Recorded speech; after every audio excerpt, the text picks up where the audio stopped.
Boa noite, amados irmãos. É uma alegria estar aqui com vocês mais uma vez. Eu recebi com muita alegria o convite de poder mais uma vez estar aqui ministrando a palavra de Deus entre pessoas tão queridas. Eu cheguei, alguns irmãos disseram bem-vindo e não precisava nem dizer. Realmente eu e minha família nos sentimos muito bem-vindos aqui com os irmãos. Eu queria, como é uma conferência de família, apresentar a minha família, A maioria já conhece, mas eu queria que minha esposa ficasse de pé, Junto com a minha caçula, a Anne Luísa, fez 1 ano na semana passada. Minha esposa Leiliane e os meus 2 pequenos. Pode ficar de pé também, acho que na cadeira, Vou deixar o pessoal ver. Pronto, a Ana Letícia e o Adney Lucas. Agora estão com vergonha, mas daqui a pouco vocês não vão ver mais isso, quando acabar o culto. Muito bom, foi muito bom estar com os irmãos no acampamento. Já tive outra vez aqui na igreja também. E mais uma vez, e quantas vezes vocês me chamarem, Já estou com vontade até de vir para cá, Enquanto Deus dirige as nossas vidas. Irmãos, é uma conferência de família. Eu confesso que é a primeira vez que eu fui convidado para uma conferência de família. E até orei a Deus e disse: Deus, eu não tenho experiência. Na realidade, eu louvo a Deus por igrejas que têm essa ideia de fazer conferências de família, ter um momento em que as famílias meditam um pouco a respeito da sua casa, do seu lar, aquilo que Deus tem de projeto, de vontade para nossas vidas. Mas, confesso eu que tanto não preguei como poucas vezes participei de conferências de família. Então orei a Deus: Deus, me mostra o que o Senhor quer que eu estude junto com os irmãos. E Deus foi colocando no meu coração uma palavra direcionada com um tema. E eu quero confessar aos irmãos que o primeiro que apanhou fui eu, viu? Eu estive aprendendo e meditando na palavra de Deus, algumas aplicações que eu estarei fazendo nesses dias aqui, nessas 4 pregações, eu estou colocando em prática na minha vida, desde que comecei a fazer esse estudo, porque de fato a família é um projeto de Deus, e com famílias fortes nós temos igrejas fortes. Então eu espero que assim como a palavra de Deus já tem abençoado a minha vida, eu espero que abençoe a sua vida, a sua família e todos nós aqui na igreja. Portanto, vamos abrir a nossa Bíblia, nossas Bíblias, para o livro de Mateus capítulo 6. Mateus capítulo 6.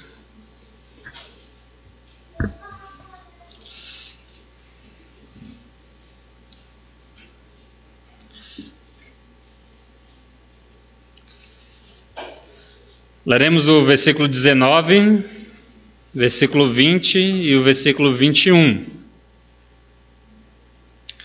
Antes de a gente ler também, esta noite está aqui conosco a minha sogra, melhor sogra que eu tenho, Ela também é família, viu? É parente, eu amo muito. E o melhor presente qual ela me deu foi permitir que eu casasse com sua filha, nos dá a bênção, Isso é muito bom. Então, minha sogra, Dona Ruth, já esteve várias vezes aqui com os irmãos também, Já é mais conhecida. Oi? É uma filha, do pastor Wellington também, Pastor Wellington já foi pastor da minha sogra também.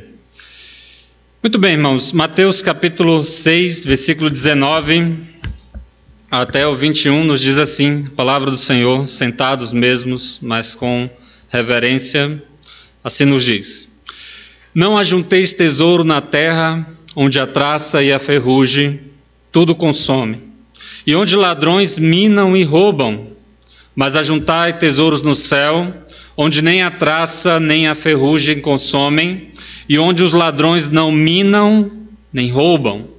Porque onde estiver o vosso tesouro, ali estará também o vosso coração.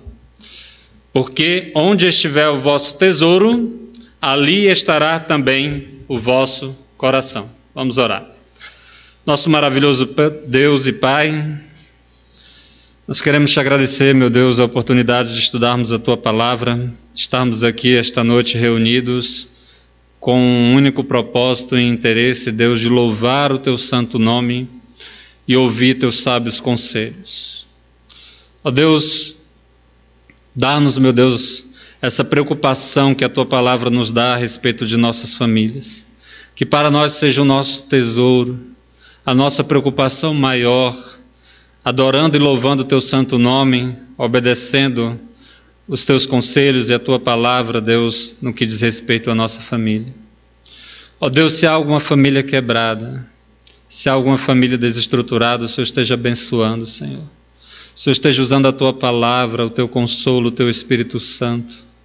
Ó Deus, que possamos nos enriquecer da tua palavra para nos recuperar, meu Deus, como maridos, como esposas, como pais, como filhos. Ó Deus, guia-nos, Pai, para a tua verdade. Dá-nos força, Deus, enche-nos do teu Espírito para vivermos a tua santa vontade. Que eu oro e peço em nome de Jesus Cristo. Amém. Muito bem, irmãos, o tema que foi dado, família, o nosso tesouro, tesouro do nosso coração, e de fato é uma palavra que expressa bem o sentimento que nós deveríamos ter para com a nossa família, considerá-la como um grande tesouro e um tesouro valioso, mais do que joias, mais do que rubis, mais do que ouro, tesouro que podemos investir com toda a nossa vida. E nessa passagem central aqui, essa passagem que nós teremos a base do nosso estudo, nós vamos estudar a família como algo que vale a pena investir. É o melhor investimento que você pode fazer. O melhor lugar onde você pode dedicar a sua vida é na família, em primeiro lugar. Nós estaremos estudando a respeito disso, família como um tesouro. Amanhã, se Deus permitir, nós vamos estudar que para termos a família como nosso tesouro e cuidarmos dela como tesouro, nós devemos ser cheios do Espírito. No domingo pela manhã eu gostaria de trabalhar com vocês a respeito do culto doméstico, o quanto ele é importante para o fortalecimento, crescimento e manutenção do nosso tesouro familiar. Se Deus abençoar também, no domingo à noite, nós estaremos falando sobre o que Deus uniu, não separe o homem. A família em relação a Cristo e a igreja. Deus esteja nos abençoando, esse é o cronograma que temos para estudar e que Deus nos esteja dirigindo dentro da sua santa vontade. E Jesus começa aqui, o nosso estudo começa aqui com a fala de Jesus dizendo que há dois tesouros em que nós nos dividimos e que devemos decidir qual deles nós realmente vamos decidir, visto que não há como servir dois senhores. Ele faz um contraste aqui entre um tesouro local, temporal, perecível, que se estraga, que se perde, e inseguro. Não tem como você ter certeza que você vai mantê-lo, e na realidade é certo de que você irá perdê-lo. O segundo tesouro, ao qual ele coloca para nós, é um tesouro celestial. Ele é eterno, e mais do que isto, ele é seguro. Uma vez que você investe, ele não se perde, ele está guardado nas mãos do Senhor. Aqui não se trata também, irmãos, de uma censura ao trabalho e o resultado do trabalho, mas uma censura a você se dedicar demasiadamente a tal ponto que seu coração pertence àquilo que você está se dedicando. É o que ele esclarece no versículo 21, quando diz, porque onde estiver o vosso tesouro, ali estará também o vosso coração. Uma frase que também dá para inverter. Onde está o seu coração, aquilo é o seu tesouro. Aquilo é o seu tesouro. O seu coração aqui no sentido da sede da vida humana, os desejos que impulsiona a vontade, aquilo que sua alma anseia. Se a sua alma anseia algo, se sua alma dedica-se àquilo, seu coração tem sede por aquilo, e sua vida se contorna a obter aquilo, ou viver em redor e em prol daquilo, ali é o seu tesouro, ali é o seu coração, ali está o seu coração. E a mensagem, a ideia é que não há tesouro melhor, não há lugar melhor para o seu coração se dedicar em Deus, primeiramente, mas direcionado à sua família, que é o seu tesouro. É um ótimo investimento, é um ótimo lugar onde você vai guardar o seu tesouro e o seu tesouro será eterno. Jesus não explica que tesouro é esse aqui nesse contexto, mas podemos dizer que ajuntar tesouros no céu é fazer na terra alguma coisa cujo seu efeito, o seu valor dure eternamente. E tem várias coisas que nós podemos fazer, como o desenvolvimento de um caráter semelhante ao de Cristo. Nós podemos aumentar a fé, a esperança e o amor, que é aquilo que Paulo também ensina em 1 Coríntios 13, que permanecerão para sempre. A fé, a esperança e o amor. Nós podemos financiar obras missionárias em que pessoas serão ganhas para Cristo. Nós podemos pregar a Cristo, pois sabemos que uma vez a alma ganha para Cristo é um investimento eterno. Mas um investimento que eu quero levar vocês a meditar é o investimento da família. Isso nos leva ao Salmo 127. Eu vou pedir que você abra neste salmo. Aí será a maior parte da nossa mensagem. Salmo 127.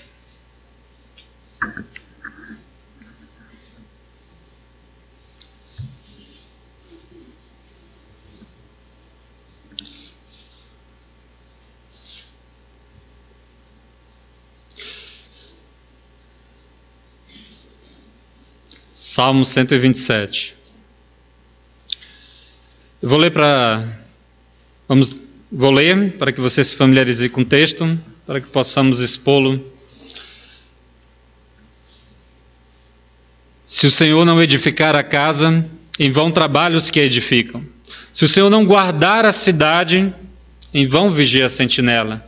Inútil vos será levantar de madrugada, repousar tarde, comer o pão de dores, pois assim dá ele aos seus amados o sono.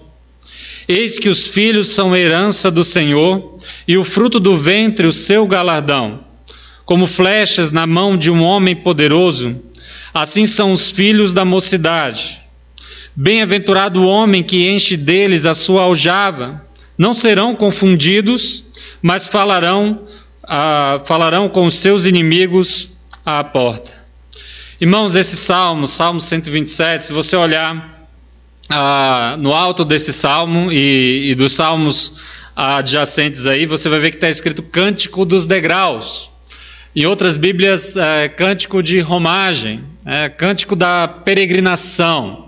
Esse grupo de salmos foi um salmo reunidos que eram usados para que os judeus, quando eram convocados às 3 festas anuais, ali em Jerusalém, as festas como Pães Asmos, a Páscoa e o Tabernáculo, eles iam peregrinando até a cidade e durante essa peregrinação eles separaram, eles cantavam hinos, cantavam salmos, eles meditavam a respeito da vida, eles meditavam a respeito da família. E há esse grupo de salmos chamados Salmos da Peregrinação, o Salmo dos Degraus, que vai do Salmo 120 ao 134, que eram cantadas nestas peregrinações. As peregrinações sempre levavam todos os peregrinos a meditarem nas coisas mais importantes na vida. E eles falam sobre várias coisas que eles estavam passando, falam sobre angústia, lamentos, falam sobre esperanças, tristezas, alegria, dor, confiança, falam sobre adversidades, várias experiências que nós pecadores temos durante toda a nossa vida. Salmos muito gostosos de ler, salmos que nós conhecemos alguns muito bem, como o Salmo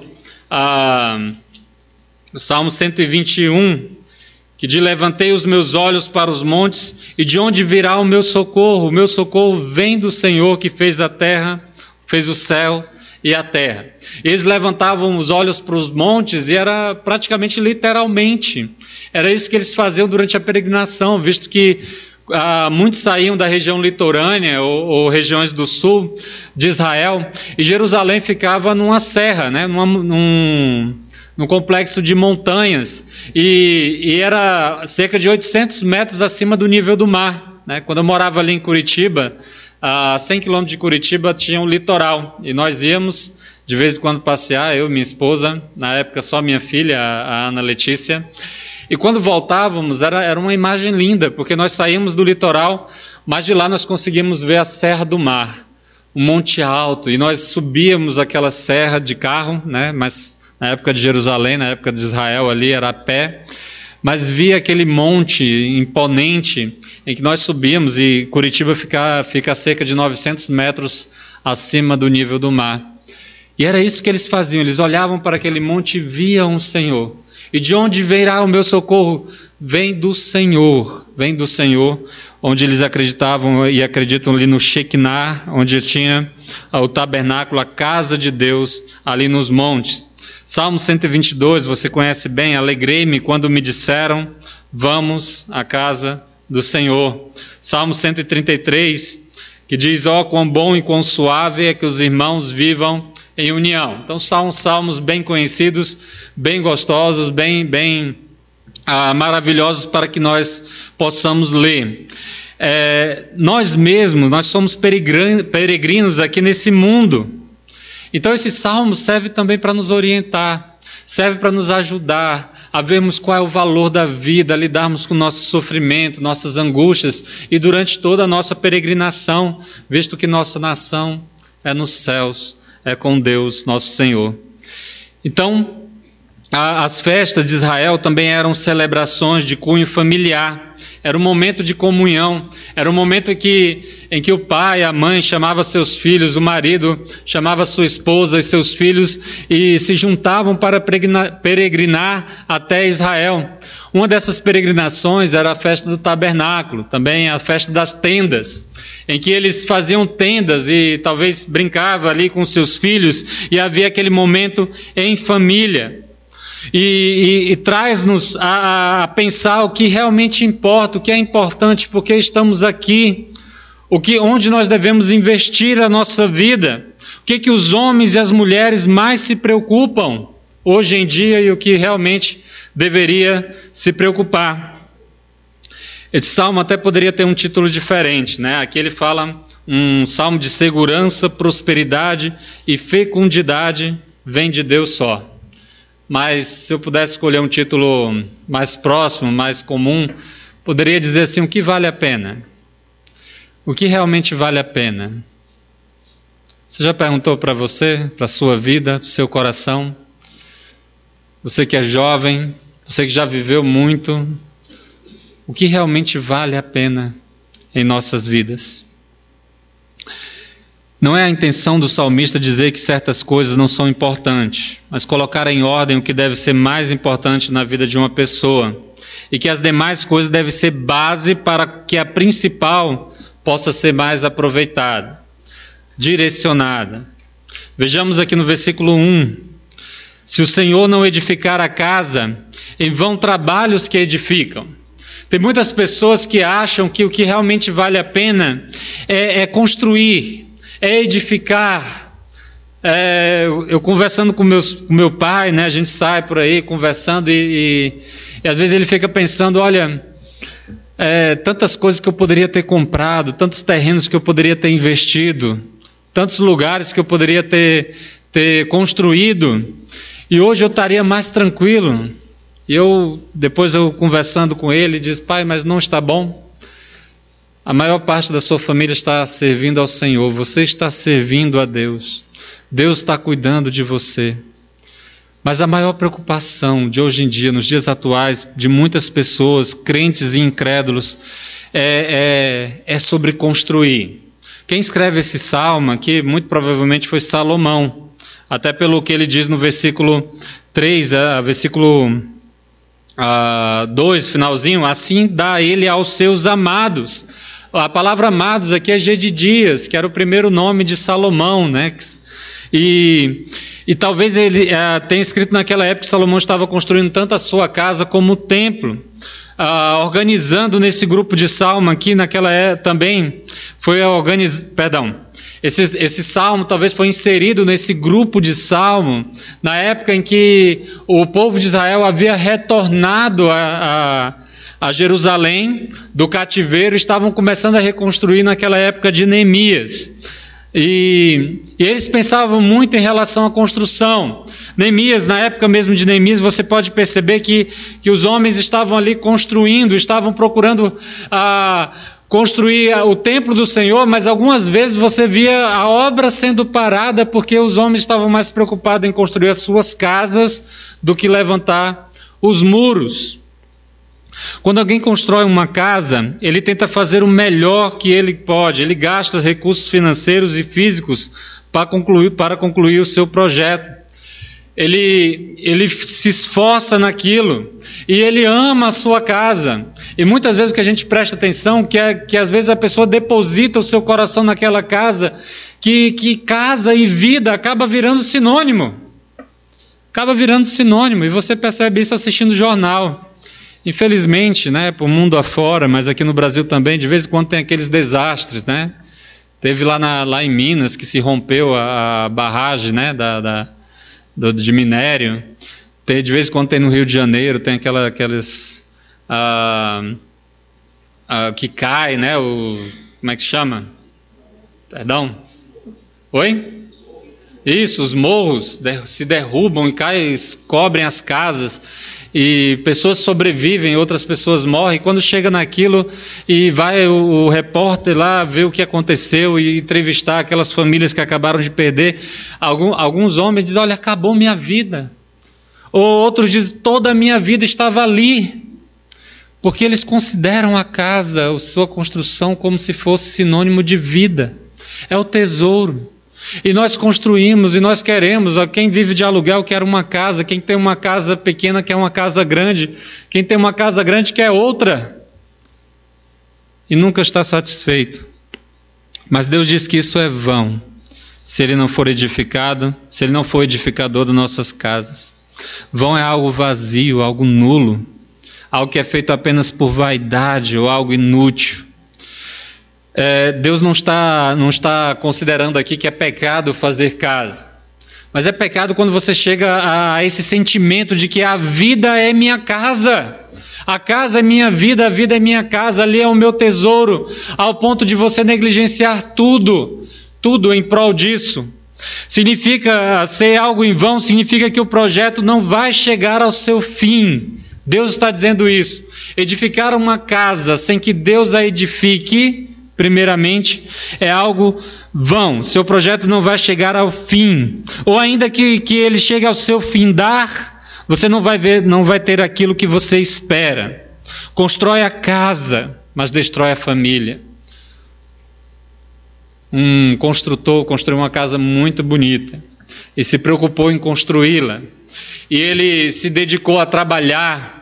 Ele se dedicou a colocar tudo de melhor, porque ele queria agradar a sua família, sua esposa. Ele queria dar um lugar agradável para sua esposa. Ele queria dar mais espaço para os seus filhos. E ele voltou-se a se dedicar àquilo toda a sua vida. Assim que ele conclui a casa, seus filhos estão todos usando drogas, se prostituindo, e a sua esposa está com pedido de divórcio. Se o Senhor não edificar a casa, é inútil, é inútil. Continuando o versículo 1.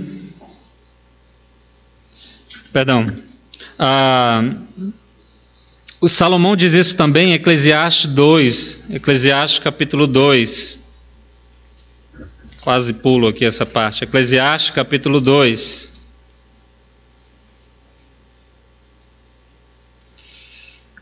A partir do versículo 22.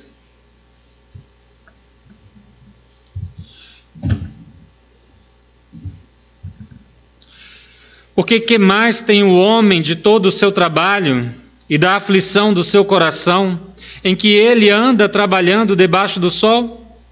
Porque todos os seus dias são dores, e a sua ocupação é a aflição. Até de noite não descansa o seu coração.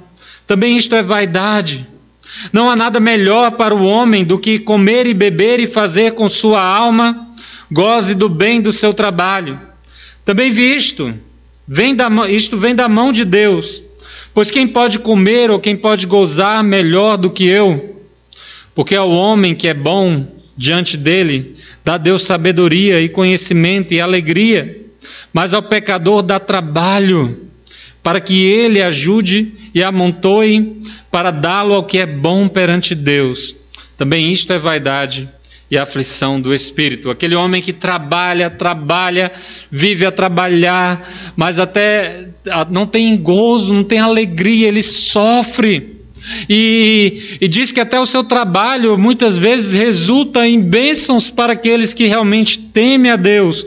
O capítulo 6, versículo 1 e 2, há um mal, aqui em Eclesiastes, há um mal que tenho visto debaixo do sol, e é muito frequente entre os homens. Um homem a quem deu riquezas, bens e honra, e nada lhe falta de tudo quanto a sua alma deseja. E Deus não lhe dá poder para daí comer. Antes o estranho lhe come. Também isto é vaidade e má enfermidade. Não adianta, irmão, a gente dedicar as nossas vidas em um bem físico, um bem material, quando nela não nos traz alegria, não nos traz prazer. Mais uma vez, não é errado lutar para ter uma casa própria, mas é errado quando isso se torna a sua maior prioridade, quando o seu coração está ali, quando o desejo de obter a casa, de ter a casa, de construir a casa se torna o seu tesouro. E é um problema, não vale a pena. E o segundo investimento que não vale a pena, ainda no versículo 1, primeiro ele diz que se o Senhor não edificar a casa, em vão trabalham os que edificam. E depois ele diz que se o Senhor não guardar a cidade, em vão vigia a sentinela. O livro de Neemias novamente serve como uma grande ilustração para essa passagem. Neemias convoca o povo e faz um decreto de que o povo deveria trabalhar com uma mão, ele deveria segurar as ferramentas, a pá ali para trabalhar, para construir, e na outra mão ele deveria segurar a espada. Era um olho na construção, outro olho nos inimigos que poderia chegar. E havia aquele cuidado, aquela segurança. Mas Deus está dizendo que se o Senhor não guardar você, não guardar a sua cidade, é inútil. É vão, mais uma vez ele usa essa palavra, preste atenção. Inútil, vão. E percebemos hoje que nunca na história houve tanto investimento em coisas sobre segurança. Temos uma segurança futura, né? Há muito investimento em plano de saúde. Hoje há muito investimento em plano previdenciário, né? Que parece que o INSS... parece não, já nos deixou na mão, né? Não tem mais como contar. A gente vai se aposentar só depois que morrer mesmo. Não tem jeito não. A gente faz seguro de vida, faz seguro do carro, faz investimentos em materiais de vigilância, né? Só para você ter ideia, nós vivemos um período de recessão, né? Várias fábricas fechando, vários comércios não dando conta, né? De permanecer ali aberto e firme, mas vai olhar no setor de segurança, de câmeras de segurança, de cerca elétrica, está de vento em popa, irmãos, porque o mundo se preocupa com a sua segurança.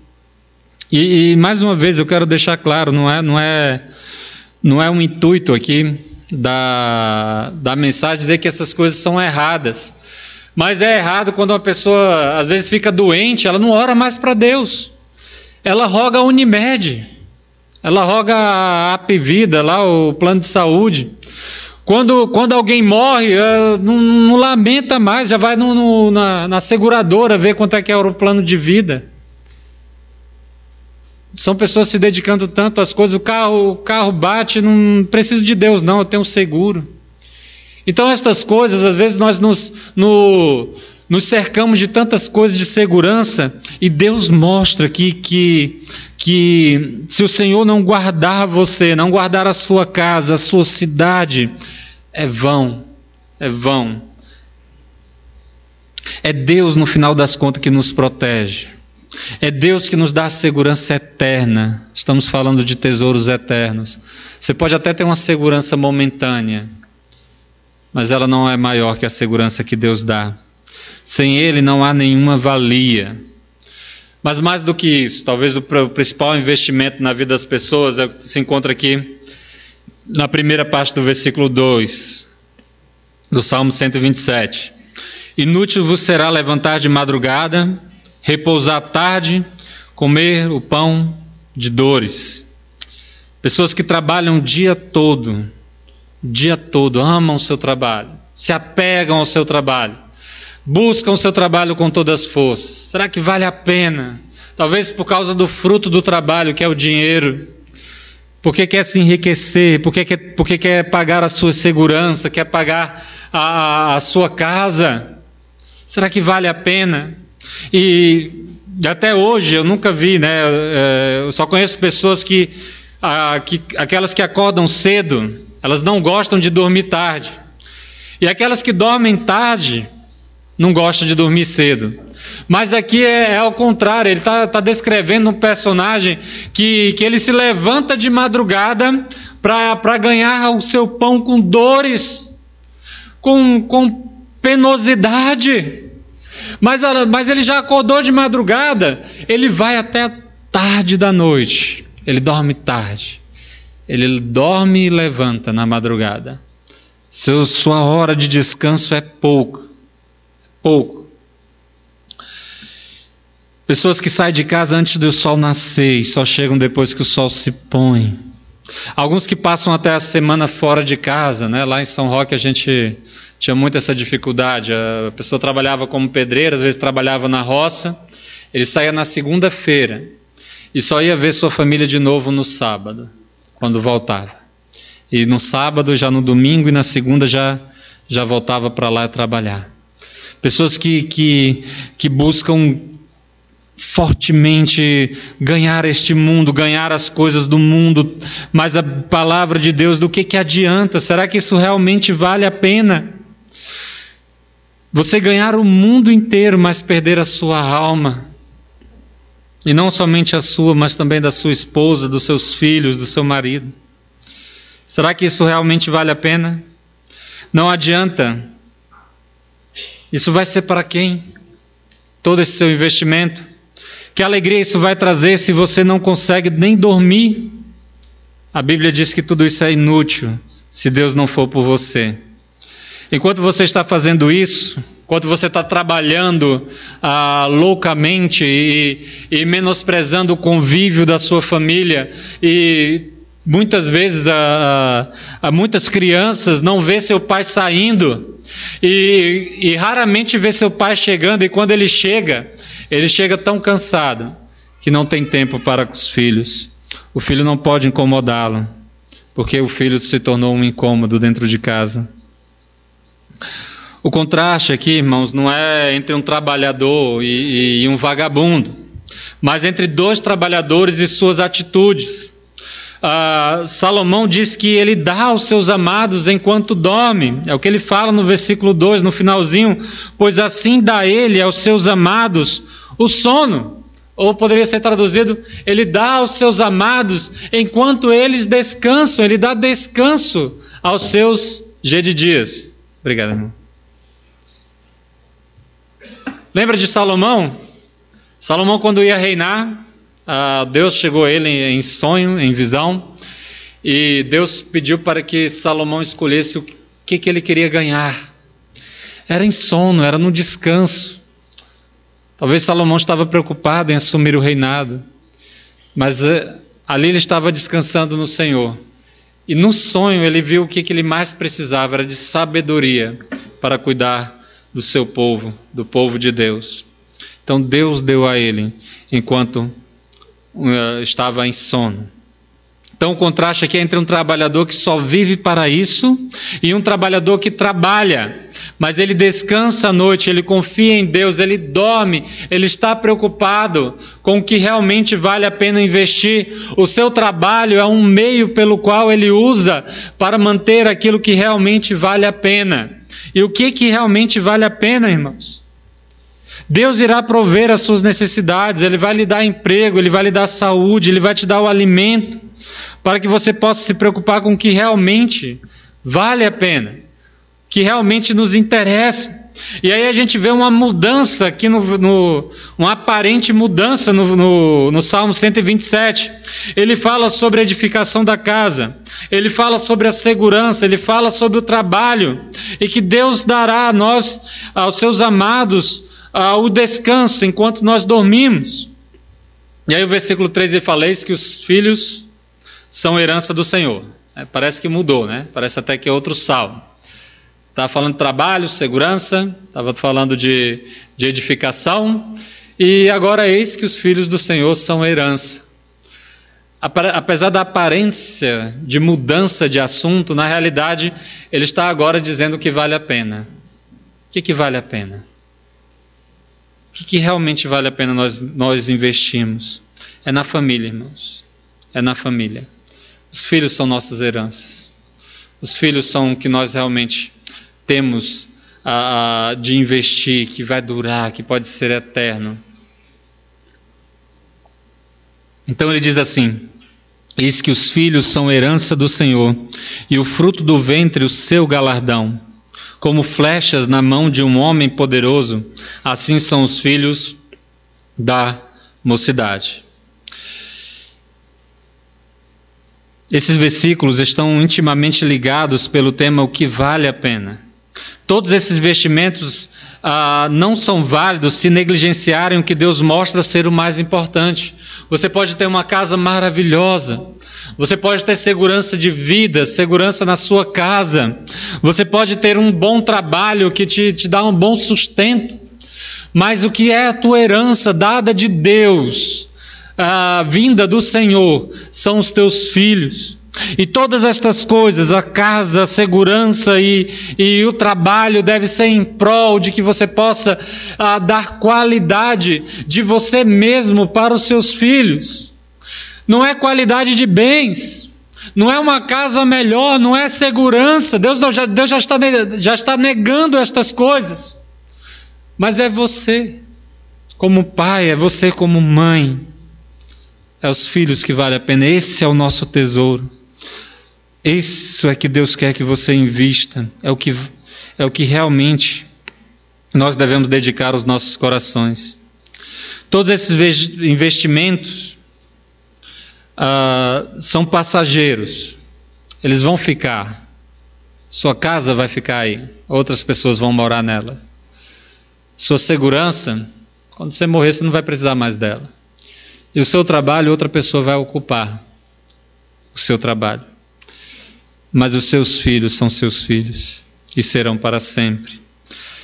Ouvindo uma mensagem na igreja do Calvário, lá em Curitiba, do pastor dessa igreja. Ele me lembrava de Jó, e algo que eu ainda não tinha percebido nas minhas leituras, mas depois que Jó sofre tanto que Deus tira tudo, e Deus depois abençoa ele em dobro, Deus começa a dobrar tudo. Quantos cavalos você tinha? Vou te dar em dobro. Quantos celeiros, quantos gados, quantas ovelhas você tinha em dobro para você? Mas ele tinha 10 filhos. Mas depois que ele foi abençoado com 10 filhos. Por que não é 20? Se da primeira vez ele tinha 10, ele tinha que ter 20 agora, né? Porque ele não perdeu seus 10 filhos.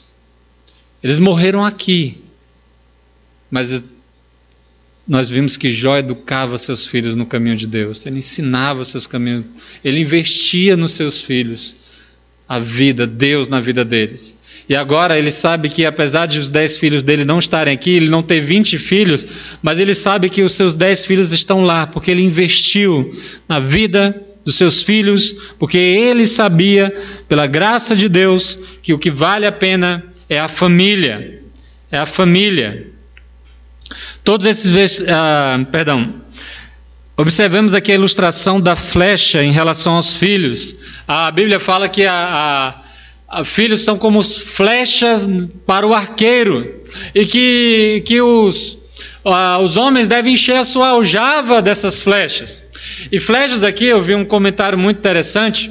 Primeiro que é muito lógico, né? Imagina um arqueiro com seu arco potente, só que sem flecha. É um arqueiro inútil. É um arqueiro que não vai servir para lutar. É um arqueiro que não tem um bom investimento. Mas falando a respeito da flecha, é muito interessante a produção de uma flecha, não é verdade? Imaginando de forma medieval, de forma arcaica, como era naquela época. A flecha ela tinha que ser arrancada no galho. E ela tinha que ser... tirar ali as arestas, as sobras, os defeitos, ela tinha que ser alisada, tudo que era de ruim, tudo que pudesse prejudicar a trajetória da flecha, tinha que ser tirado. Aquela flecha também era afiada, afinada na ponta, para que ela pudesse ter eficácia ao chegar no seu destino. E quando o arqueiro pega aquela flecha, ele tensiona aquela flecha, ele causa atrito.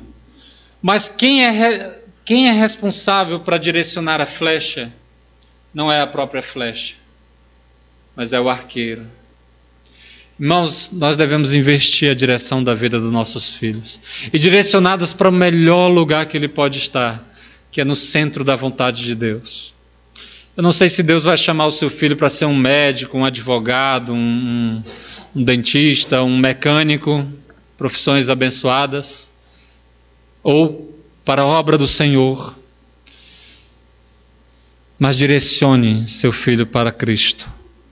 Faça isso, tire as arestas, tire aquilo que pode impedir, afine ele, tensione. Você precisa tensionar. Se você afrouxar, se você não tensionar, a flecha não vai longe. Não vai longe. Você precisa exigir, você precisa fazer forças, investir toda a sua vida na vida do seu filho. Filhos, permitam isso. Permitam que você seja lançado na direção certa, para que quando não dê dificuldade, permita ser tirado dessas arestas que atrapalham, esses defeitos que atrapalham. Permitam que seus pais façam isso na sua vida, porque senão você não vai para o lugar certo. Irá errar o alvo. E o alvo que é Cristo, irmãos, é um alvo pequeno. Que não tem outros meios, não é várias portas, mas é uma porta só e ela é estreita. Ela é estreita. E os filhos, irmãos, são para nosso investimento. É proteção na velhice. É proteção contra a injustiça, né? Ele fala aqui que no versículo 5, bem-aventurado o homem que enche deles a sua aljava, não serão confundidos, mas falarão com os seus inimigos à porta. A porta aqui está falando provavelmente da porta dos muros de Jerusalém, onde havia os juízes, onde pessoas, se você tinha algo contra mim, você ia até ali à porta e convocava um juiz e diz, olha, eu quero ir lá falar contra o pastor Anderson. E ali você era convocado, você era intimado em casa, então você saía de casa e você imaginava, né? Imagina aí aquele hebreu, aquele judeu que tinha 10 filhos, cada um maior que o outro, 10 armários, né?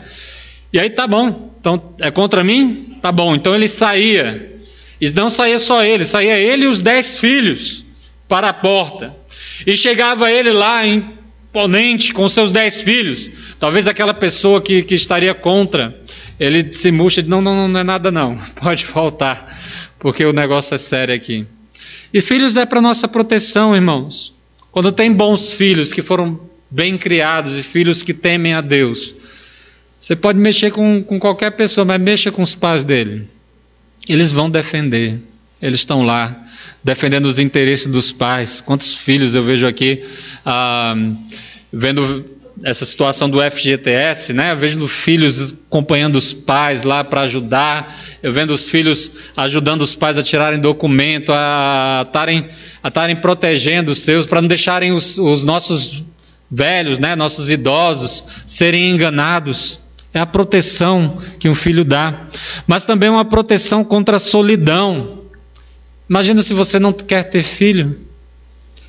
Como vai ser sua vida quando você tiver uns 70, 80 anos? Quem vai lá te avisar? Quem vai te visitar? Quem vai olhar as fotos com você? Né? Filhos é um investimento, né? Eu tenho 3. Tá aí, ó, estou investindo, né? Eu quero ter mais, mas tá difícil lá negociar com a esposa. Porque tem uns 4, uns 5, 10. Né? Lá em São Roque tem uma irmã chamada Dona Glória, ela teve 14. Era um atrás do outro. E 4 de seus filhos estão na igreja, né? Estamos orando pelos outros. Mas é uma bênção, irmãos. É um bom investimento. Em última análise, irmãos, para nós concluirmos, Deus está nos dizendo que devemos aguardar e confiar nele. Deus dá aos seus amados enquanto eles descansam. Deus vai te dar o que você quer. A gente começou lendo Mateus capítulo 6, versículo 19, o final desse contexto, lá no finalzinho, diz: buscai primeiro o reino de Deus e todas estas coisas vos serão acrescentadas. Deus está instruindo, irmãos. Deus está mostrando que a família é um grande tesouro. Do contrário, tudo que fizermos aqui na terra será em vão. As traças corroerão e os ladrões roubarão e nada nos sobrarão, nem mesmo os filhos, se nós realmente não nos dedicarmos à família. Dessa forma, no temor do Senhor, você pode cuidar bem da principal tarefa que Deus tem para você, que é cuidar da sua casa no sentido da sua esposa, do seu marido, dos seus filhos. E para finalizar, eu queria fazer algumas aplicações, irmãos. Primeira aplicação é ter um cuidado aqui também, que esse salmo ele é muito gostoso, muito maravilhoso. Ele fala que é inútil levantar de madrugada, repousar à tarde, porque Deus dá àqueles que Ele ama. Só que isso aqui não é uma aplicação para você se tornar um vagabundo. Olha, realmente Deus dá que Ele ama, vou trabalhar mais não. Eu quero deixar muito claro a você que não adianta ganhar o mundo inteiro e perder a sua alma, mas trabalhar dignifica o homem. E é principalmente o homem. Eu sei que há mulheres que principalmente nessa época que nós estamos, em que é incentivado o estudo, que é dado bolsas e investimentos para que todos de igual maneira se eduquem. Isso é bom, nossa sociedade evoluir até de forma intelectual. Mas as mulheres muitas vezes esquecem que também há graça, aliás, também não, a maior graça de Deus está na família. Mulheres que amem o lar, mulheres que amem cuidar da sua casa, cuidar do marido, que na necessidade pode trabalhar, claro, mas que sua dedicação maior deve ser na casa. E o homem, ele deve tomar a atitude de dizer: minha esposa, você não precisa trabalhar, eu irei prover. E você vai amar a sua esposa e valorizar a sua posição no lar, como ela é valorizada por Deus, como é Provérbios 31. Qual o valor de viver para o trabalho? Do que adianta, irmãos? E uma aplicação também, eu queria trazer uma aplicação aqui para a salvação da sua alma. Se esse texto é aplicado para coisas materiais, quanto mais a espirituais, quanto mais a salvação da sua alma. Em vão trabalham pessoas para obter o perdão dos seus pecados. Em vão as pessoas se esforçam para garantir a sua salvação. Mas quem providencia a salvação é Deus em Cristo Jesus. Ele supre tudo isso. É Deus quem nos dá a salvação. E a salvação na cruz de Cristo Jesus. Não precisamos trabalhar para isso, mas crer de todo o coração, porque a salvação é pela graça, vem pela fé, não vem de nós, não vem das obras, para que ninguém se glorie. Dependa de Deus para a redenção da sua alma. Diga no seu coração: Senhor, é vão, é inútil trabalhar, edificar a minha casa, é vão a minha edificação. Se o Senhor não vigiar a cidade, eu estou vigiando em vão. É inútil eu levantar e deitar de madrugada, ralando para ganhar o pão, ralando para ganhar minha salvação, porque é o Senhor que dá a salvação, é o Senhor que dá aos seus amados. enquanto ele dorme. Descansa no Senhor, meu irmão. Descansa no Senhor, minha irmã. Que Deus abençoe sua vida. E que você possa enxergar na família a única coisa que realmente vale a pena. Trabalhe. Trabalhe para sustentar a sua família. Tenha segurança, se você puder fazer, faça. Edifique a sua casa para ter uma casa confortável para a sua família. Mas não em detrimento da sua família. Não em detrimento do seu relacionamento com seus filhos. Não em detrimento com o relacionamento com seu marido, com sua esposa. Trabalhe para que estas coisas, que esta coisa chamada família, que este tesouro chamado família, possa ser mais valorizado do que já é. As próximas mensagens nós queremos trabalhar mais a respeito desse assunto. Mas por hora, Deus abençoe você.